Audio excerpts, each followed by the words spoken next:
Nasaan ang tulong ng US government through their EDCA sites para sa mga biktima ng mga kababayan nating nasalanta ng Bagyo Christine?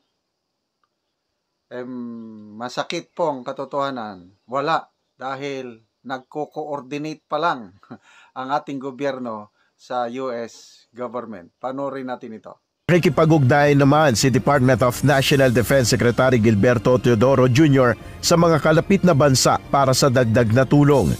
We are coordinating now with our ASEAN neighbors. I have already talked to our Singaporean ambassador to marshal their capabilities for airlift and other manpower assistance that they can pitch in.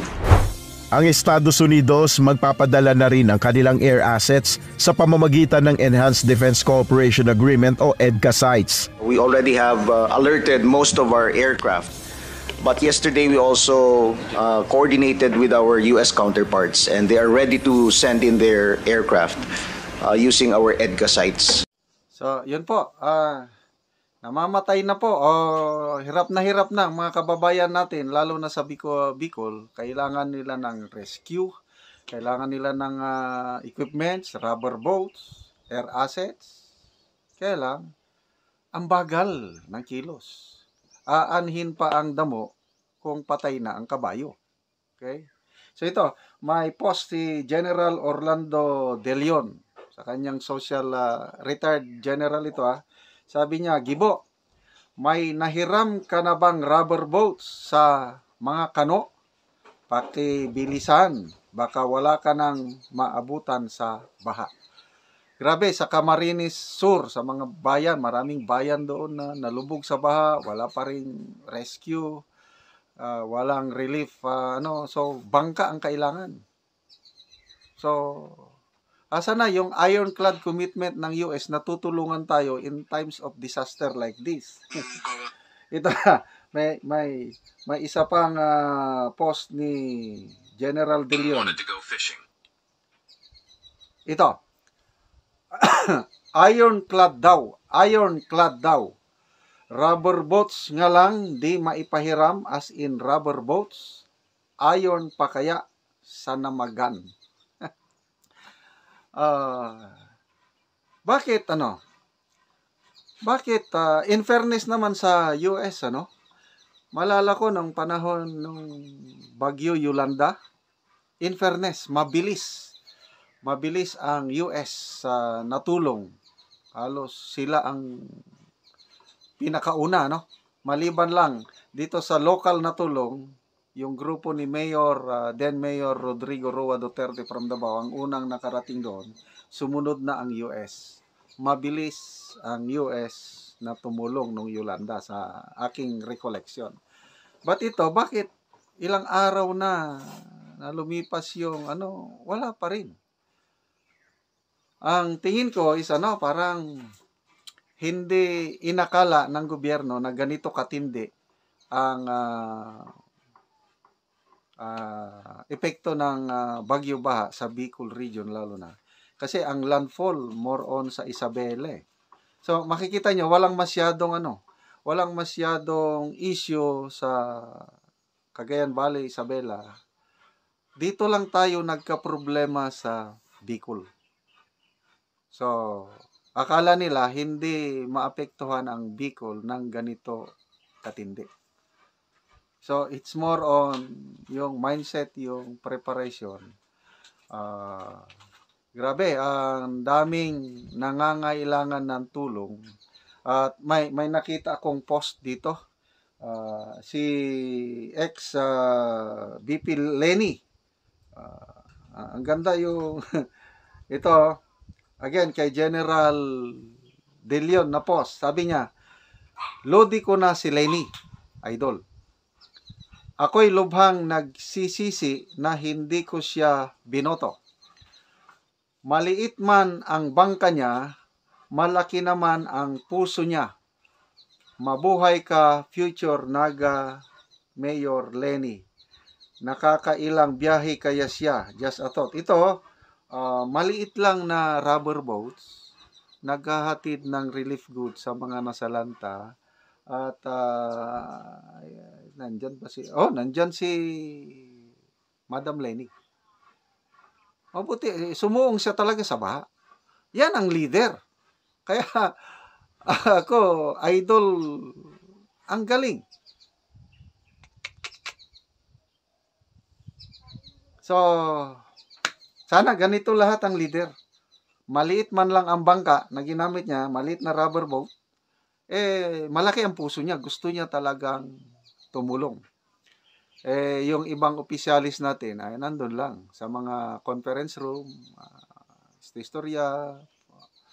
So, it's a matter of leadership. So, ang leadership po is nanggagaling sa puso. Kung malaki ang puso mo, marami kang magagawa. Kailan kung ang puso mo may kulang sa commitment, wala. Okay, so panoorin natin itong conference pa nila sa gobyerno at wala na, aanhin pa ang damo kung patay na ang kabayo. So what we have to anticipate now, let's all prepare with whatever yung mga equipment ng DPWH, yung mga airlift ng AFP, yung mga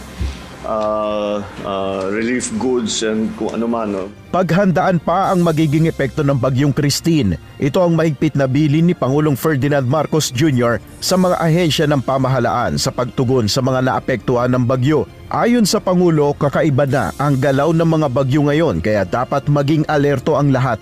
Ang bilis mag-develop ng bagyo. It was just a low pressure area, and now look at the strength of it, and the volumes of water are unprecedented. Okay, so yun ang kailangan natin bantayan. Ay sa Pangulo, kailangan agad ng equipment ng Department of Public Works and Highways para sa clearing operations ng mga kalsada, air assets at dagdag pang relief goods. Tiniyak naman ni Department of Social Welfare and Development Secretary Rex Gatchalian na sapat ang stockpile sa iba't ibang rehiyon. So as of yesterday, Mr. President, we started distributing already and we continue to distribute. Now we're already in the replenishment stage. Our Pasay hub is running at 20,000 a day so that when the stockpiles of these offices go down, we can keep on sending them. Nakahanda na rin ang DPWH para sa pagtatanggal sa mga nakahambalang na natumbang puno o gumuhong lupa sa mga pangunahing kalsada na dadaanan ng mga maghahatid ng tulong. As soon as the water subsides in the locally flooded areas, our response teams will now be able to enter into clearing all the debris and like fallen trees and other materials inside.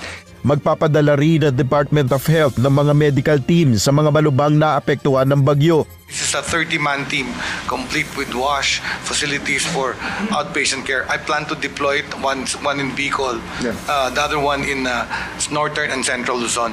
Nakikipag-ugnayan naman si Department of National Defense Secretary Gilberto Teodoro Jr. sa mga kalapit na bansa para sa dagdag na tulong.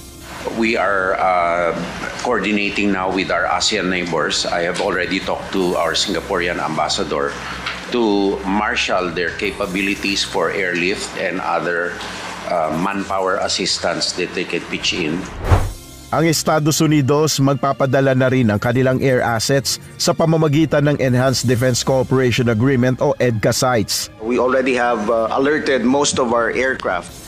But yesterday we also coordinated with our US counterparts and they are ready to send in their aircraft using our EDCA sites. Iniutos naman ni PBBM na magamit ang EDCA sites sa relief operations. We make full use of the EDCA sites, especially for the activities ng AFP pag-airlift. Nabaling rin ang atensyon ni Pangulong Marcos sa mga stranded na pasahero sa mga pantalan. Binigyan din niya ang pangangailangan na magkaroon ng isang matibay na sistema para masuplayan ang pangangailangan ng mga pasaherong hindi nakaalis ng pantalan dahil sa sama ng panahon. Normally lugaw po na mainit kasi wala naman po sa budget po natin yan. That's exactly what I'm saying. Opo. But what we do po is we do it po out of pocket po ng mga empleyado din po natin. We should have a more, hindi pwedeng ganun lang mga ad hoc Thank you very much, and I'm sure it is a big help to those who are. No, but the government should have a more systematic way. Ayon kay DSWD Secretary Gatchalian, mag-iimbak na rin sila ng relief goods sa mga pantalan. Tiniyak din ni PBBM na tutugunan ng pamahalaan ang panawagan ni dating Vice President Leni Robredo